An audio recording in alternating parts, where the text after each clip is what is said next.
السلام عليكم، ازيكم يا شباب عاملين ايه؟ يا رب تكونوا بخير. انا احمد حتاته، والنهارده باذن الله هنتعلم اول حاجه في بايثون، وهي ازاي نطبع جمله على الشاشه باستخدام الداله برنت. بس في البدايه لازم نتعرف على مصطلح هتسمعه كتير في البرمجه، يعني ايه سينتاكس؟ السنتاكس يعني الطريقه الصح لكتابه الكود، زي القواعد اللي لازم نمشي عليها عشان الكمبيوتر يفهمنا. من الاخر كده معناها تركيب الجمله. السنتاكس في البرمجه زي قواعد النحو كده في اللغه العربيه. يعني مثلا في اللغه العربيه هنقول احمد ياكل تفاحه، الجمله دي صحيحه 100% وما فيهاش اخطاء، بس ما ينفعش نقول احمد تفاحه ياكل. هنا بقى تركيب الجمله غلط. نفس القصه هنا في البرمجه، لازم تكتب الكود بطريقه معينه علشان الكمبيوتر يفهم. وملحوظه يا شباب، الكمبيوتر ما بيفهمش لغات البرمجه، الكمبيوتر بيفهم حاجه اسمها الماشين كود، والنقطه دي انا كنت اتكلمت عنها في فيديو قبل كده. طب تمام، جميل الكلام لحد هنا. خلينا بقى نطبق الكلام ده على اول حاجه هنتعلمها في بايثون، وهي داله البرنت. السنتكس بتاعها بسيط جدا، بنكتب كلمه برنت وبعدها اقواس عاديه، والاقواس دي اسمها راوند براكتس، وجوه الاقواس دي الحاجه اللي احنا عايزين نعرضها على الشاشه. طب تمام، تعالى بقى نشوف مثال مع بعض. اول مثال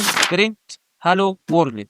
لما نيجي نشوف الكود ده هنلاقيه عباره عن برنت وقوسين اللي هي اسمها راوند براكتس والدبل كوتيشن وجواها هالو وورلد. وملحوظه يا شباب، ما ينفعش اكتب النص خصوصا لو سترينج من غير الدبل كوت. لو كتبت النص من غير الدبل كوت مش هيطبع. علشان اطبع نص لازم يكون جوه الدبل كوت او حاجه تانية اسمها سنجل كوت، وده الشكل بتاعها. لما نيجي نشغل الكود ده هيظهر كلمه هالو وورلد. ولو حطيت عمليه حسابيه جوه برنت، وليكن المثال ده برنت 2 بلس 3، الناتج هيكون 5. لكن خد بالك، لو كتبت العمليه الحسابيه جوه الدبل كوتيشن او السنجل كوتيشن زي اللي في الكود ده برنت دبل كوتيشن 2 بلس 3، الناتج مش هيكون 5، الناتج هيكون 2 بلس 3. طب ليه؟ لان اي حاجه جوه الدبل كوتيشن او السنجل كوتيشن بتعتبر نص او سترينج. ودي كانت معلومات بسيطه عن برنت، وباذن الله مكمله معانا في فيديو او اتنين جايين باذن الله. وبس كده، يا رب يكون الفيديو فاتكم. كان معاكم احمد حتاته، وان شاء الله اشوفكم في فيديو جديد، والسلام عليكم.